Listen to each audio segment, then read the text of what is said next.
For decades, the American dream had this simple, reliable promise, right? Work hard, save your money, and you could climb the ladder to a pretty secure, comfortable life. It was a formula that was supposed to work. But what happens when that ladder gets kicked right out from under you? Well, what we're seeing now is this absolutely radical shift. That old dream, the one about steady progress, it's being replaced by a much harsher reality. For millions of people, the game just feels rigged. And if it's rigged, why play by the old rules? It seems like the only move that makes any sense is to just take a huge, wild gamble. And look, at its core, this broken promise isn't just some vague feeling of frustration. It's actually a math problem, a really simple, brutal one.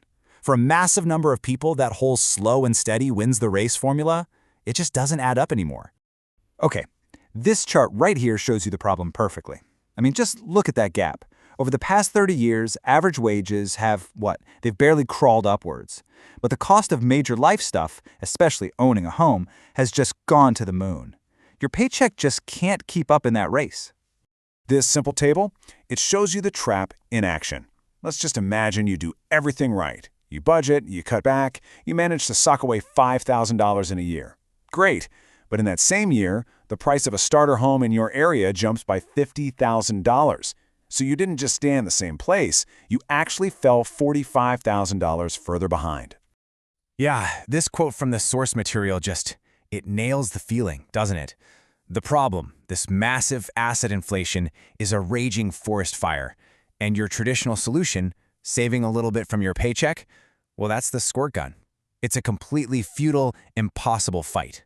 So when you're faced with that kind of financial reality, it does more than just make you frustrated. It literally builds an entirely new worldview. It forces you into a specific kind of calculation that's born really from pure desperation. And that leads us to this concept, financial nihilism.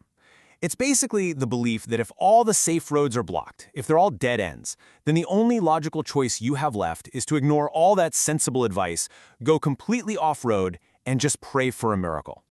And this part is absolutely critical to understand. This isn't about greed. It's not about people wanting to buy a Lamborghini tomorrow. For most, it's about seeing no other possible way to achieve basic financial security like owning a home. It's less of a moral failing and way more of a survival strategy in a system that just feels broken. This quote, wow. It turns about a century of traditional financial advice completely on its head. We were always told to avoid risk, to manage it carefully. But what if that risk, that volatility, is the only thing that gives you a shot?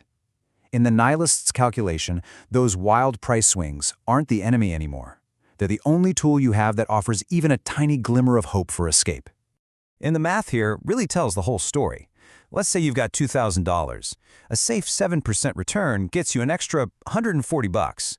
It's nice, but it's not going to change your life. But a long shot, 100x return, that turns your $2,000 into $200,000. Now that changes everything. That's a down payment. That's a way out. And that's the gamble people feel forced to take. So how does this actually play out in the real world? This whole mindset completely changes people's behavior. It shifts their focus away from traditional investing and towards something that, let's be honest, looks a lot more like a high-stakes casino. Remember this old blueprint, the path our parents and grandparents were sold? Get a good job, save 10% of everything you make, and let that sweet, sweet compound interest do its magic. To so many people today, this whole plan looks like a relic from a totally different, almost mythical economic world. The new path is, it's a lot more chaotic. It involves things like meme stocks. We're not buying these because the company is solid, we're buying them because of social media hype, all in the hope of a massive, coordinated price spike. It also means diving headfirst into crypto, right? Chasing these obscure coins, not because they have some amazing utility, but for that chance, that tiny chance of a life-changing 1000x return, even while knowing it could all go to zero by morning. And then you have the really extreme stuff, like zero-day options. These are basically all or nothing bets on where the market is going to be in just a few hours. It's not investing. It's the financial equivalent of buying a lottery ticket that expires at the end of the business day. So, the entire goal of what we used to call investing has changed. It's not about analyzing a company's balance sheet or getting a small piece of slow, steady economic growth. It is all about trying to engineer one single, massive catch-up event, a financial miracle that can instantly vault you back into the game. So, what does this all mean for us? It means the whole idea of the American dream has been transformed. And that raises some pretty huge questions for society as a whole. This quote just puts it all into perspective, doesn't it? The American dream used to be a blueprint, a predictable plan you could follow. Now, for so many, it just feels like a raffle ticket.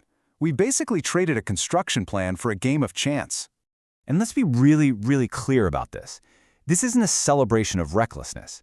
It's a symptom of widespread economic despair. This is not the path people want to choose.